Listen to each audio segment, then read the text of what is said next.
mabuhay.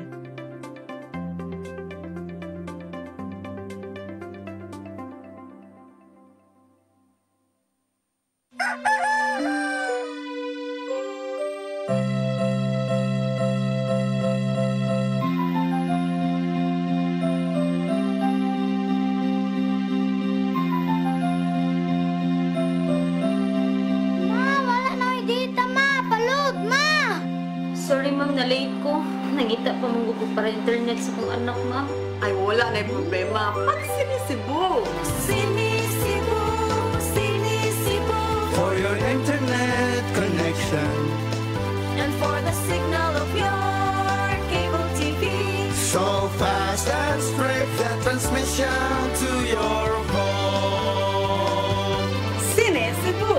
Sinisibu, Sinisibu. Offers you to have fiber optics.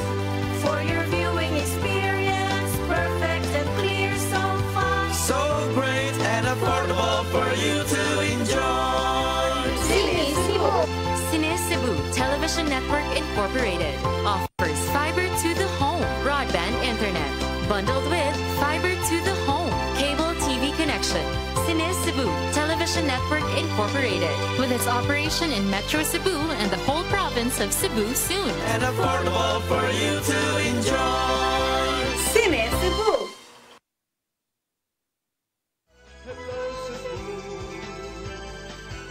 Hello Cebu, maayong buntag Pinoy, maayong buntag Pinoy, maayong buntag Pinoy. Balik sa Hello Cebu, may buntag Pinoy ug karon sa atong mga balita. Nagunas ng mga balita karong buntaga si Beraan May 2024. Formal nang gibuksan nitong Sabado dinis dakbayan sa Subo. Disiplina, maayong panaghigalaay ug sportsmanship mo'y gihimugatan sa pagbukas sa maong kalihukan. Ang kasayuran hatod ni Gian Navarro. With the authority vested in me, hereby declare our Sibirat 2024 open! The heat is on gayud alang sa mabot sa 12,000 ka mga delegado gikan sa 20 ka mga schools division karong nagpanikad na ang Central Visayas Regional Athletic Association 2024. Sawa pa nagkainitay ang mga duwa. Nag-abot una ang kapin 5,000 ka mga student athletes, 1,042 ka mga coaches, 167 ka mga chaperone, 359 officials ug kapin 2,000 ka mga working committee members sa Southward Properties alang sa opening ceremonies ngadtong Sabado sa gabi. Human sa parada, gipaagi sa kasinulog celebration ang pag-abi-abi ngadto sa libuan ka mga delegado gikan sa upat ka mga lalawigan sa Central Visayas. Hangtod nga nagpadayon kini sa pagpanumpa sa mga atleta o coaches aron ipasalig ang patas nga pagduwa. Pagkahuman sa pag-abi-abi, nakahigayon si Mayor Michael Rama sa pagpainumdum ngadto sa libuan ka mga bisita nga mutawag kaniya kung adunay emergency sa gipuy anilang billeting quarters. Get my telephone number. During emergency, give me a call, but not for money, but emergency. 0917-328-4711. Only for emergency, not for money. Samtang gipainumduman usab sa mayor ang mga delegado nga kinahanglang ipatigbabaw ang sportsmanship sa matag usa. It's our turn. And we have to be, as I say, utmost display of hospitality. And please do not forget Mayor's Night. We are all invited to eat them around.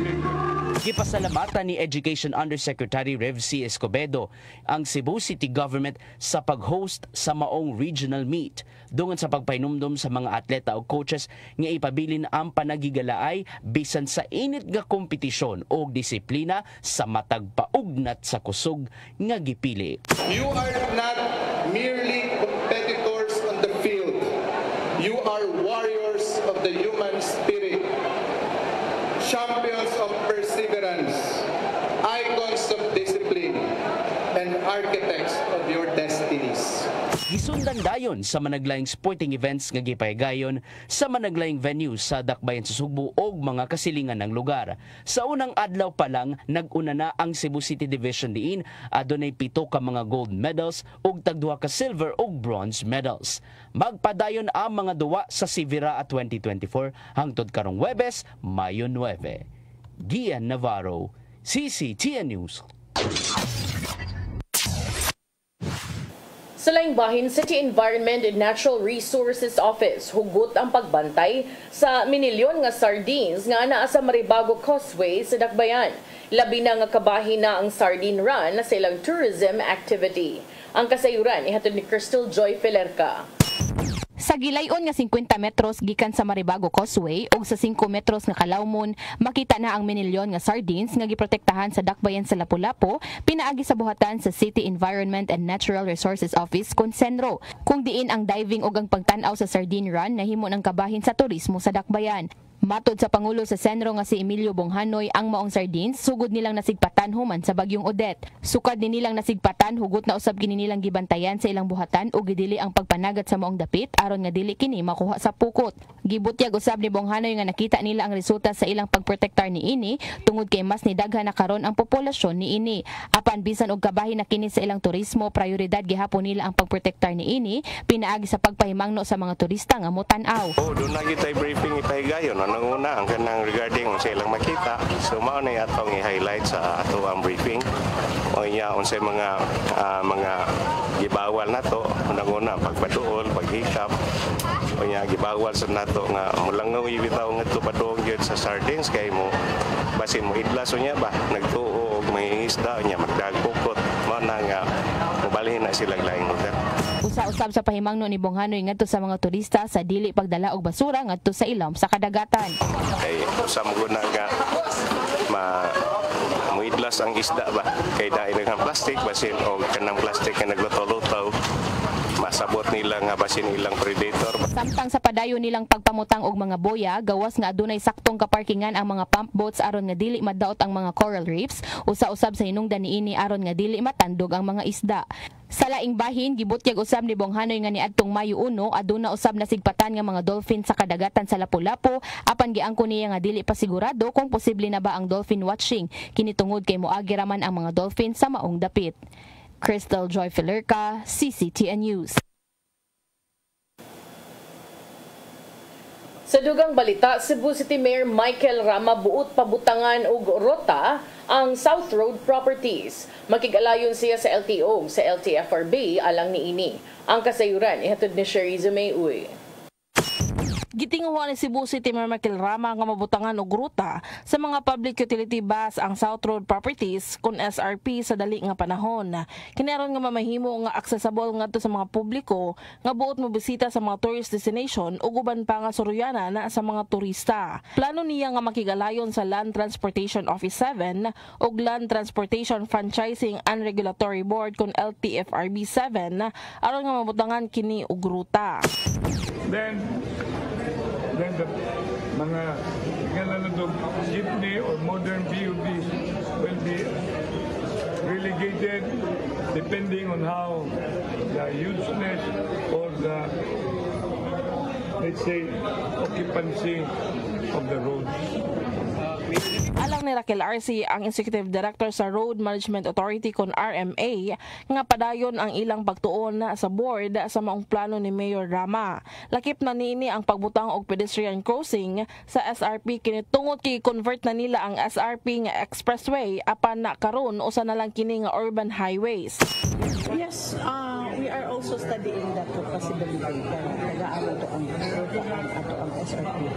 So on naarod ta sa gihimo nga pagtuon nato ang opisina sa planning division mo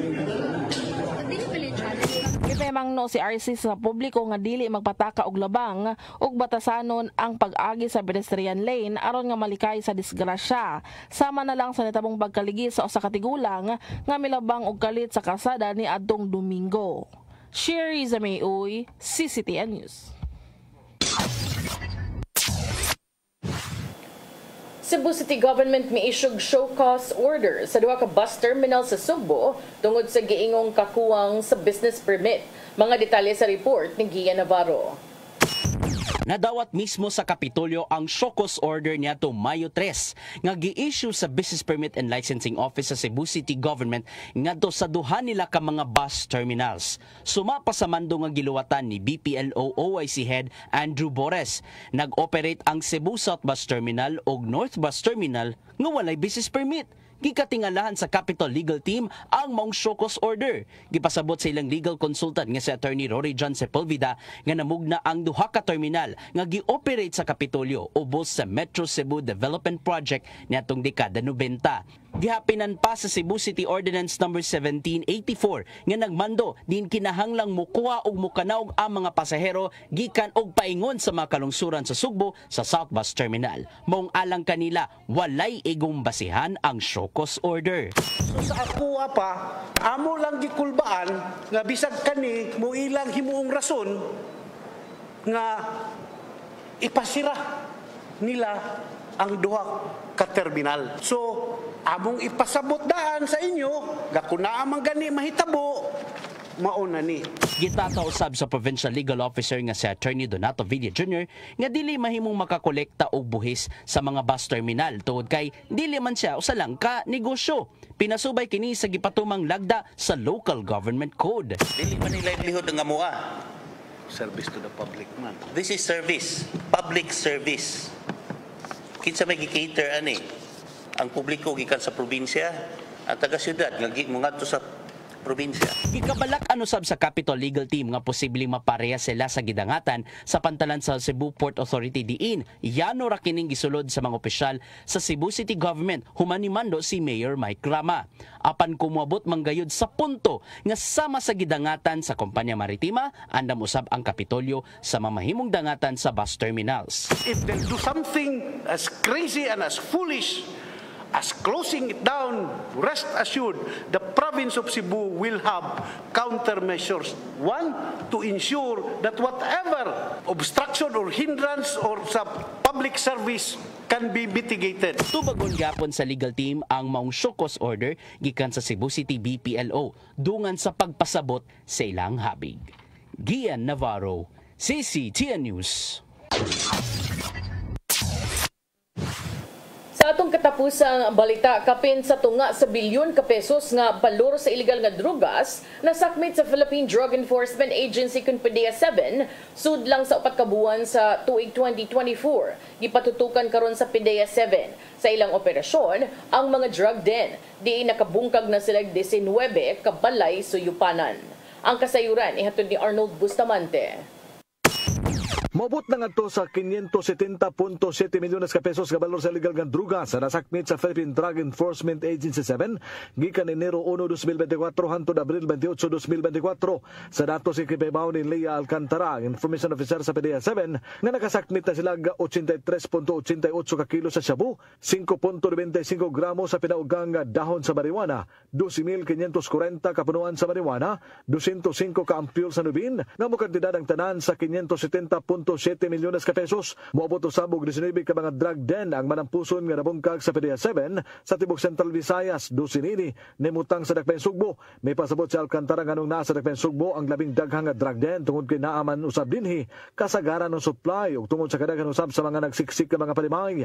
Nausab dinhi aga mga dayog gikan sa lain-laing lugar sa Central Visayas ilabi na kadtong nanarbaho. Naay drug den ang community dako kaayo og na epekto sa peace and order sa barangay kay for example kani mga drug den 24 hours abli ni sila unya ang mosulod aning drug den bisan kinsa no ang mga silingan ana kung ang mga neighboring houses sa drug den wa sila kaila aning musud diha nya wala kabalo ba unsay background nya what if mga naa na gyud ay daotang tuyo daotang elemento na aning mga daotang plano so unsaon man pagpanagang sa mga silingan, di ba? Nya matimingan pag yun kung musuyop niya adto magmaoy sa drug den, mas dili taga diha kinsa may maigo dayon kung magmaoy ni sila ang katong mga neighboring mga neighbors sa drug den. So para sa amo sa law enforcement dako kayo og impact basta makadismantle ta og drug den. Si Lea Alcantara, iyang ipasabot nga nakatutok sila sa pagbungkag sa mga drug den sanglit giila nila kini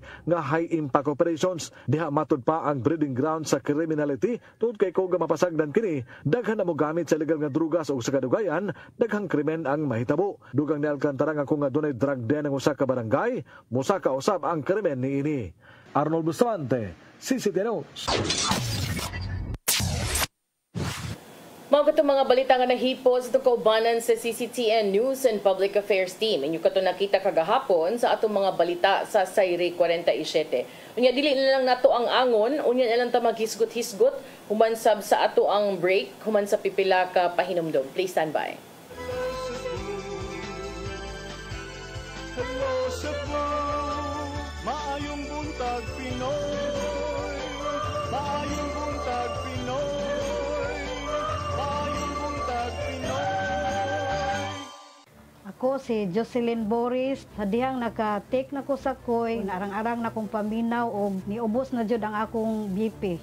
Salamat sa Koy Herbal Capsule. Koy Herbal Capsule. Discover the beauty of the Philippines.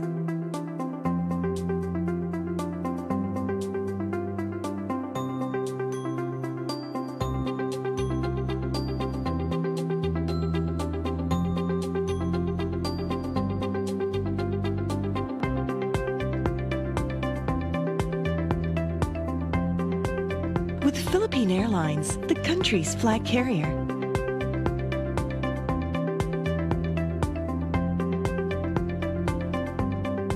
The airline that lets you feel the warmth of the nation.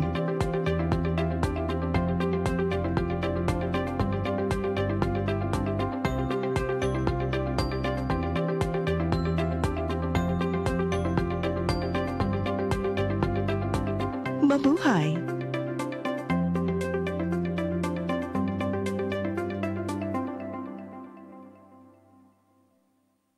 Ako si Lude Kerante Rivera, daghang ko gibati sa kong lawas. Sukan ako nag-inom aning koy, gaan akong lawas, daghan kay salamat sa koy. Nakaayos ang mong balatian. Barato na, epektibo pa. Koy Herbal Capsule.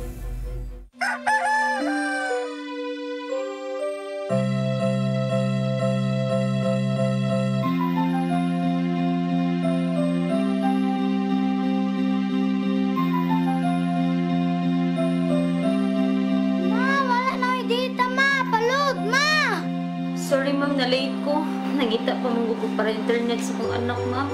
Ay wala na problema. Pag sinisibo. Sinisibo, sinisibo. For your internet connection. And for the signal of your cable TV. So fast and straight, the transmission to your home. Sinisibo. Sinisibo, sinisibo. Offers you to have fiber optics. For your viewing experience, perfect and clear, so fast. So great and affordable for you to enjoy. Sinisibo. Sinisibo Television Network Incorporated offers fiber to the home broadband internet bundled with fiber to the home cable TV connection. Sinisibo Television Network Incorporated with its operation in Metro Cebu and the whole province of Cebu soon. And affordable for you to enjoy. Sinisibo.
Hello Cebu, maayong buntag Pinoy.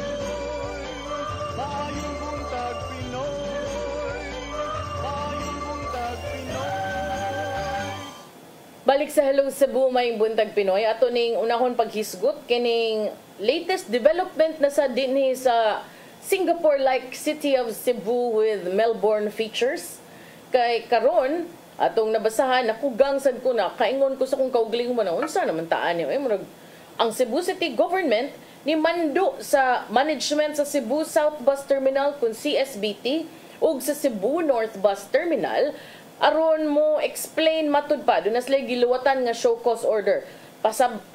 Ipasabot ko no kung nganong kining duha ka mga facilities nag-operate nga walay business registration or else pasiradhan sila. So, explain why the two facilities are operating without a business registration or else face closure. Imagine ka unsay mahitabo kung within 72 hours di ni matubag unyag unsay mo ingon og kalit ang Cebu City nga wa ni tubag sirad ina. Kadaghag mga tanggong, mga trabahanting taga-probinsya unya naa nagtrabaho sa Cebu City dili makaanhi or unsa kay scenario inyong ma-imagine. Apan ang Cebu Provincial Government kamoy nag-operate o nag-manage niining maong mga terminal, may question sa validity sa duha ka show cause order nga giluwatan sa Business Processing and Licensing Office kun BPLO ubos sa buhatan sa mayor. So karon be, balikan na to gamay be. Kinsay naghatag og show cause order? Cebu City Government. Kinsay mayor sa Cebu City Government? Mike Rama. Kinsay gipadalag show cause order? Cebu South Bus Terminal ug Cebu North Bus Terminal. Kinsa maning under ang Cebu South Bus ug ang Cebu North Bus Terminal. Ang nag-operate ani ang Cebu Provincial Government. Kinsa man ang head sa Cebu Provincial Government? Si Governor Gwen Garcia. So ngano man kani?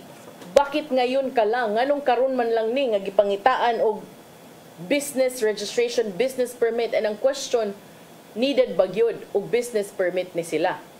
Karon, ang operator sa mga terminal nga mao ang Cebu Provincial Government ni question sab dayon sa kabalido, sa kainsakto, sa katarong sa duha ka show cause orders nga giluwatan sa Business Processing and Licensing Office kun BPLO nga ubos sa buhatan sa mayor ug ilang gilawatan niya itong Bernes, Mayo 3, 2024. Tungod kay matud pa, si Attorney Villa, momto giingon ka ganina, no? Ingon siya, nga naman ang pangayuan ta, nga dim ni operating as commercial entity. Ang probinsya, gitagaag 72 oras, aron mo tubag, human sila makadawat sa maong kamanduan. Ang Cebu South Bus Terminal, anaa kini nahimutang sa Embacalso Avenue, samtang ang Cebu North Bus Terminal anaan nahimutang sa Luyong Bahin sa SM City, Cebu. Sa press conference kagahapon, kani nga press con, balita ni Gia Navarro, si Attorney Villa, Provincial Legal Officer Donato Villa ug ang legal consultant sa Kapitolyo, ako ning idol si Attorney ni Rory John Sepulveda, kanang abtik ka ini og utok niya, kanang way kulba ba? Di mahadlok. Niingon nga ang mga terminal nag-operate as a public service nga nag-atiman sa tanang pasahero nga musud ug mugawa sa Cebu City ug sa lalawigan sa Sugbo. Matod ni Sepulveda, ang duha ka facility gihimo isip component sa Metro Cebu Development Project kon MCDP niadto pang 1990s. Ang objective sa MCDP naglakip kini sa pagpatukod ug pagpalambo sa arterial roads sa pag-improve sa traffic management system ug ang pagtukod sa bus terminal aron maminusan kining kahuot sa trapiko ug makapromote og economic activities in Metro Cebu. Ang provincial government nipuli ni sa management sa Cebu South Bus Terminal ni adtong Pebrero 1993. Ang operation and management hub sa Cebu North Bus Terminal gibalhin usab ngadto sa probinsya niadtong 2021 human ang Mandaue City Government ug kooperatiba wa na ni-renew sa ilang kontrata nga mao manage sa maong terminal. Matud ni Sepulveda nga ang Cebu City Council ni pasar og ordinansa ni atong Ordinance number 1724 niadtong August 1999 nga nag-require sa mga bus nga mo-load o unload, meaning mo pasakay o mapakanaog sa mga pasahero sa South Bus Terminal. Doon na ni ordinansa ha, 1724 niadtong 1999. Si Attorney Villa si ambahin ni kutlo sa Section 133 sa Local Government Code of 1991 nga naglimit sa taxing power sa bisan unsa nga local government unit in the collection of taxes, fees, and charges when it comes to other LGUs and government agencies. Matod ni Villa, what they put in the show cause order is a tax from a tax ordinance. It is not applicable here. The city cannot collect tax from the province's bus terminals. Tuklarohunan, ingon siya, ang gibutang kuno sa ilang show cause order, buhis, gikan sa ilang tax ordinance. Dili na applicable, di na magamit kuno ni ining kasuha, tungod kay matod ni Attorney Villa, ang syudad, dili makakolekta gikan sa bus terminals sa probinsya. Ikaduha, tan-awon kuno nato ang city ordinance ug unsa say definition nila sa business. Supposedly, a business is a commercial activity engaged as a means of livelihood. Gipasabot ni Attorney Villa nga ang Cebu South Bus Terminal ug ang Cebu North Bus Terminal are not engaged in commercial activities, as the facilities are intended as a public service that caters to passengers from the province and to the city and vice versa. So, kini kuno di man ni engaged in commercial activities. Tumong niini ang pagserbisyo sa publiko tungod kay ang ilahang mga gipasakay, mga pasahero man gikas probinsya paingon sa syudad o pabalik sab kanang mga gikan sa syudad nga to abagha nagtrabaho or dunay tuyo ngadto sa probinsya. Kabahin sa gain or profit. Matud ni Villa nga ang probinsya mangolekta lamang og mga fees gikan sa stakeholders sa matag terminal for the maintenance and operating expenses of the facilities. Iyang giduga nga ang probinsya nakausab sa Cebu South Bus Terminal ug nahimo na kining modernong terminal, lakip na ang pagbutang og mga air conditioning units alang sab sa mga nagpaabot nga pasahero aron komportable ang ilang pagpaabot. Matud ni Sepulveda kung ang syudad mo insister sa pagpatuman sa show cause order, kini makaapekto sa operasyon sa terminal ug makaapekto sab sa gibanabanang 15,000 ka mga pasahero matag adlaw. Matud ni Attorney Sepulveda, ilahang gi-require ang tanang concessionaires nga nag-operate sud sa bus terminal sa pagkuha og business permit gikan sa Cebu City Government. Giklaro ni Attorney Sepulveda nga ang probinsya sa Sugbo dili gusto nga mahitabo kanila ang nahitabo sa Cebu Port Authority ni atong Abril, diin ang syudad matud pa pugsanong ni sud sa pantalan aron babagan, kuralon, ikordon kining port expansion project. Warning sa Kapitolyo, matud ni Attorney Sepulveda, maong ipaklaro na mo daan, walay grounds ang inyong notice. Una, we are not a business.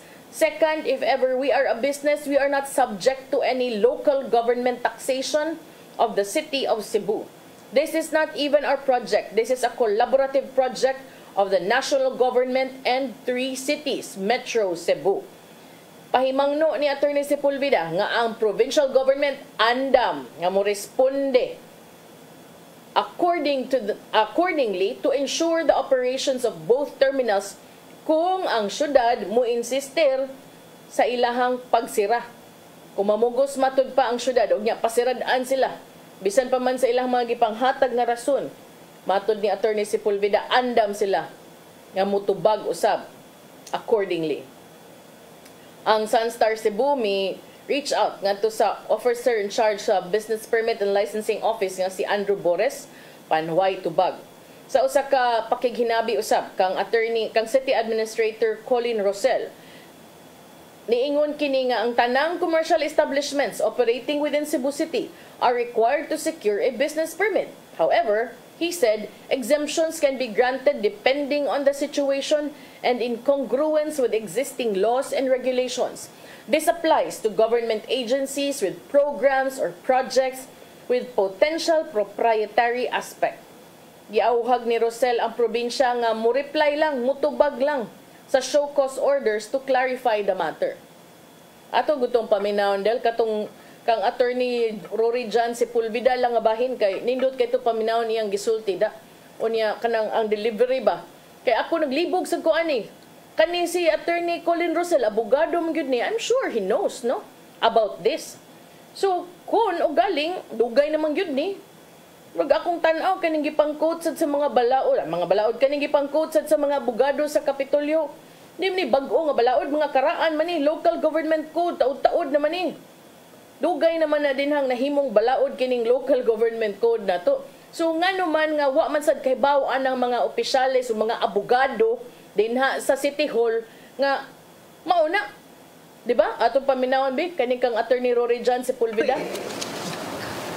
On May 3, 2024, the two terminals, through the person in charge, received a show cause order from the office of the mayor of the city of Cebu, telling us that their deputized inspector have found and noted this violation. Okay, the violation is operating a business without registration with the city of Cebu, and then open parenthesis section 4 of ordinance number LXIX as amended. On the second paragraph, which is disturbing now, is the threat. In this regard, you are hereby ordered to show cause in writing, with a copy furnished to the officer in charge of the Business Permit and Licensing Office, Andrew B. Bores, without 72 hours from receipt, as to why the said business establishment should not be ordered closed,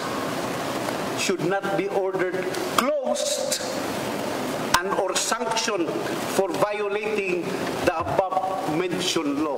The notice is identical for the two terminals. Why is it disturbing?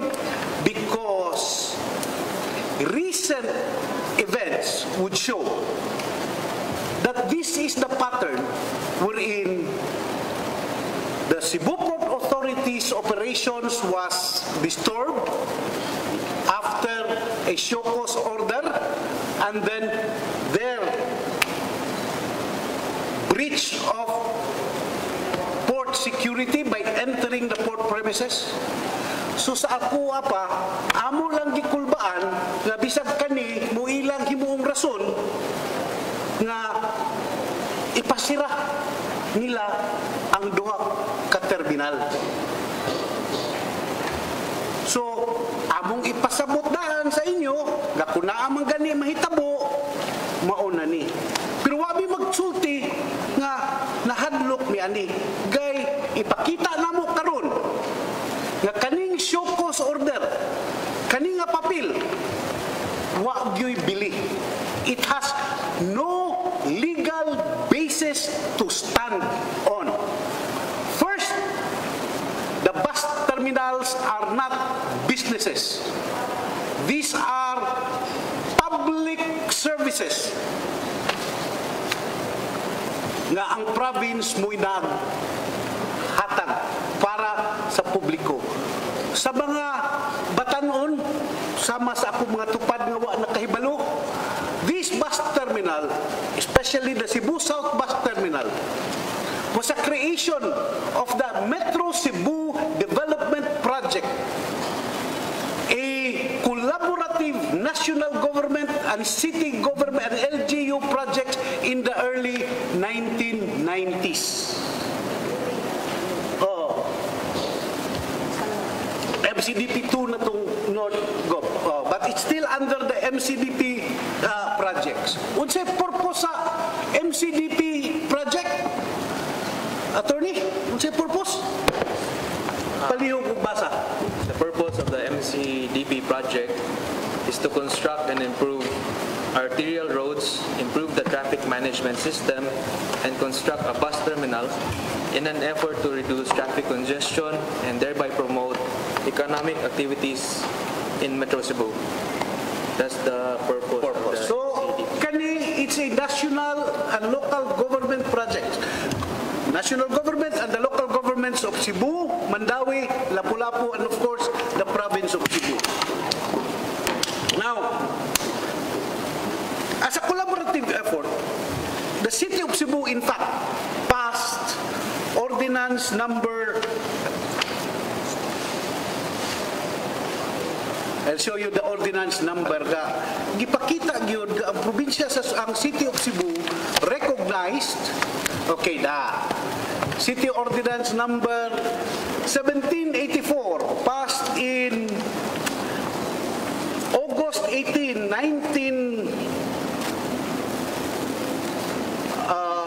1999, requiring buses to load and unload passengers at the South Bus Terminal. So, klaro nga gi-recognize. In fact, the LTFRB also is mandating bus lines na dito gyud mo diskarga o mo kargang pasahero sa South Bus Terminal. So,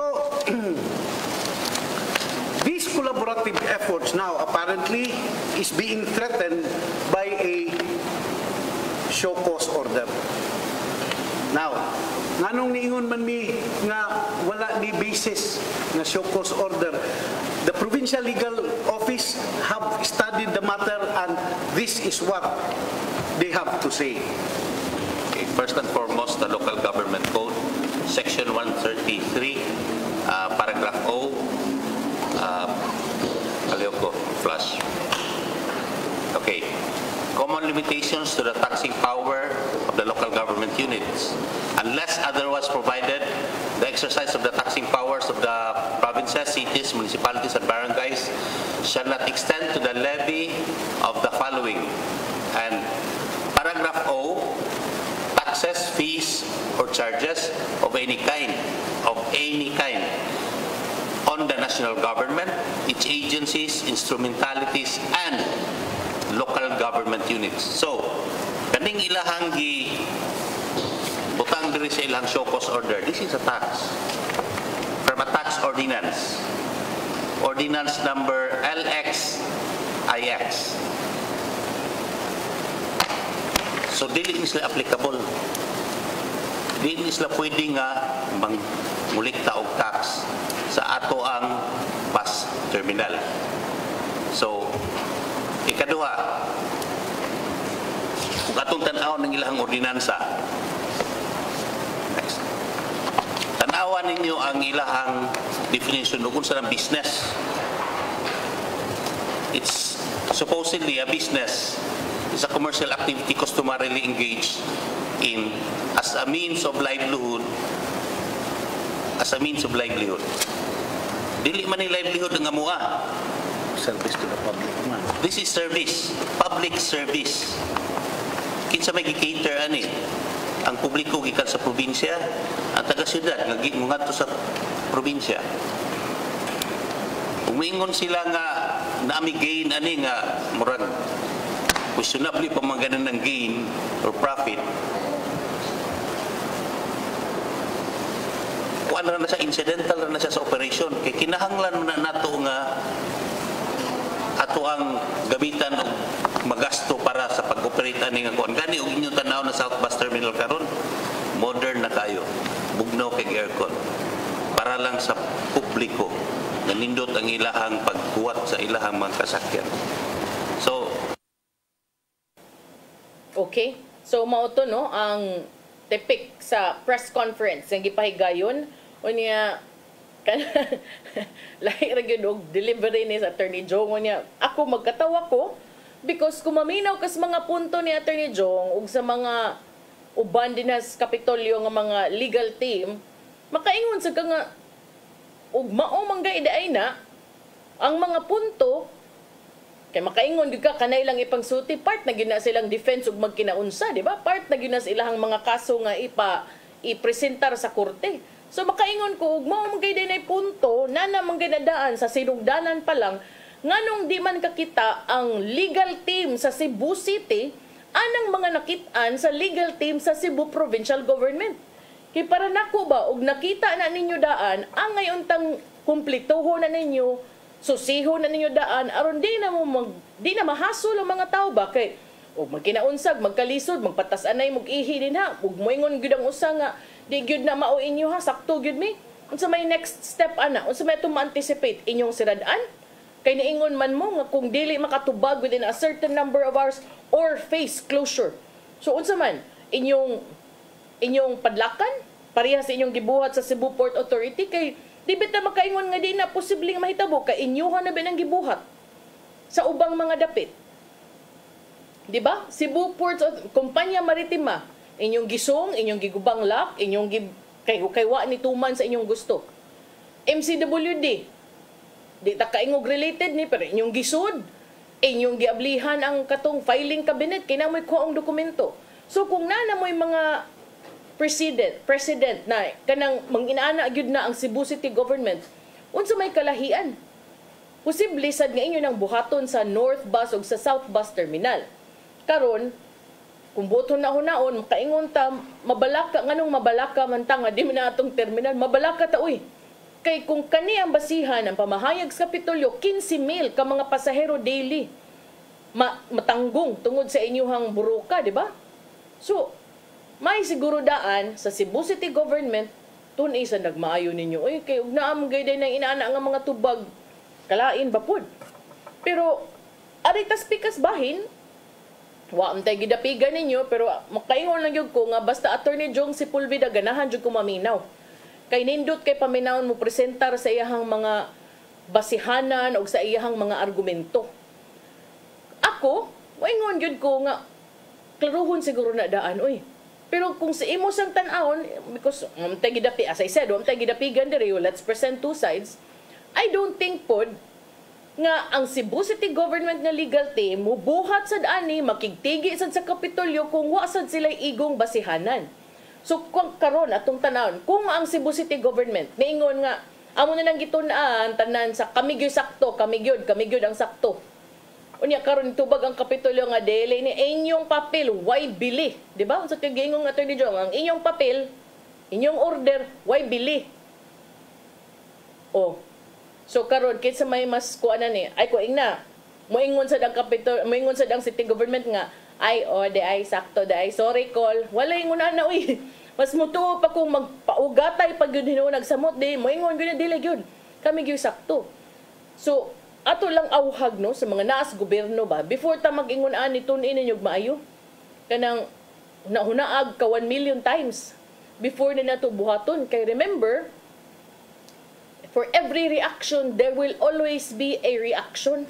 Unya, di besta ng panahon makakontrol tas reaction sa mga tao. So, mas maayo gyud na nga tun-an maayo, huna-hunaog sa makadaghan.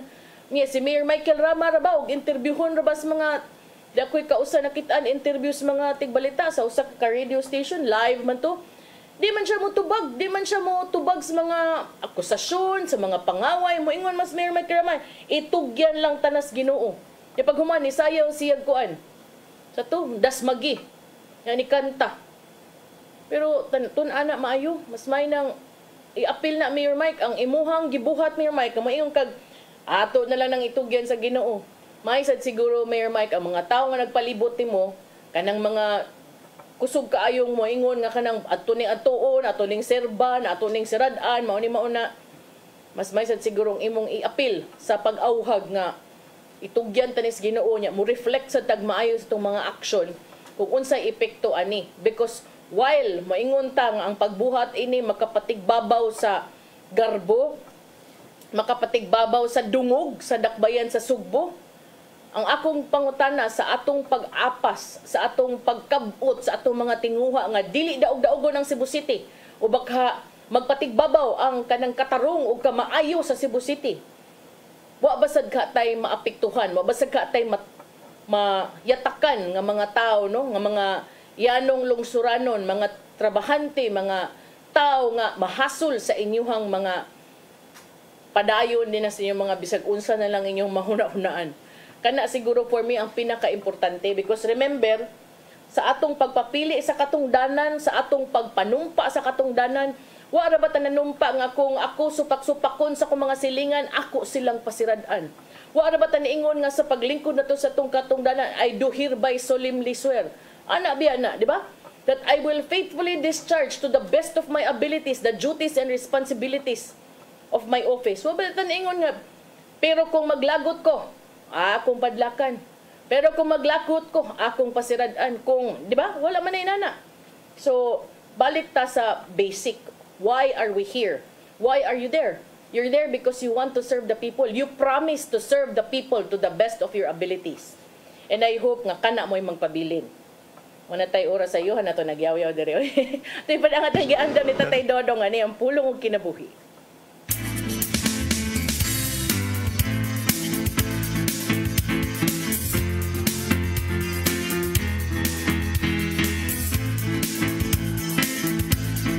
Ang pulong mo, ang diwat sa galang ko. Kay ang bayad sa pagpakasala mo ang kamatayon ug ang gasa sa Dios mo ang kinabuhi way katapusan nga na kang Kristo Jesus atong Ginoo. Roma 6:23. Tungod kay kita makasasala sa pagkatao pa lang nato gikan sa sabakan sa tunginahan, kita naisip ng mga patay. Sa Salmo 58:3 nagingon, ang mga dautan, nagpabiling dautan sa tibok nilang kinabuhi. Bakakon sila, sukat silang pagkatao. Mabot kita dinhi sa kalibutan nga namatay sa itong mga sala o sa itong pagkinabuhi. Ipasagdan nato ang sala na magpabiling ka nato. Tungod nini, huwag katarungan kita makapuyo sa kinabuhing dayon uban sa Ginoo. Kay wala man kita'y buhat nga makahimo natong takos alang mini. Apan salamat sa Ginoo tungod sa iyang dakong gugma kanato, iyang giula ang iyang kinabuhi aron kita mabuhi diha kaniya. Wala si bisan unsa nga makatugkad ini maong misteryo. Dili kita takos ug igo lamang kita sa pag-ingon, Ginoo, salamat kayo sa imong gibuhat alang kanato. Usa kini katalagsaong grasya. Maigsoon, mo kini ang ulong nga naghatag kanato kinabuhi karon ang kawan. Magampo kita. Lang itong namahan. Ang imong gasa way makatapong sa kabililhon nini. Ginoong Hesus, imong gihatag imong kinabuhi aron ako mabuhi. Daghang salamat sa imong gibuhat alang sa among kaluwasan. Amen. At samahan sa anak ng Espiritu Santo. Ang pulong mo, ang diwat sa galang ko. Pulong ang kinabuhi ni Tatay Dodong Limshua mo'y nagtapos sa itong tulumanon. Dagang salamat sa COY ug sa Philippine Airlines. Thank you very much, Archbishop Jose Palma. Nanaydayan ng Tatay Dodong Limshua, thank you. Sir Dennis Tabar, salamat. At mga kaubanan sa TOC, Sir Robert, Miss Inday, Sir Matmat, Sir Andrew, Miss Joanne. Sa newsroom, Sir Michael, Sir Adel, Sir Raymond, Sir Bruce, ug diri sa studio, si Ferdy. Sa ngan sa akong partner nga si Manny de los Santos Rabacala, kanyang alagad sa kahanginan Malu Inocando Tabar. Salamat sa inyong papakig-uban sa Hello Cebu, maayong buntag Pinoy. God bless us all.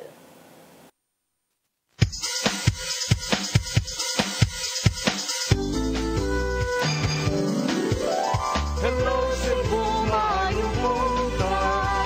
Nagsunta ang kahayag nga nagsugi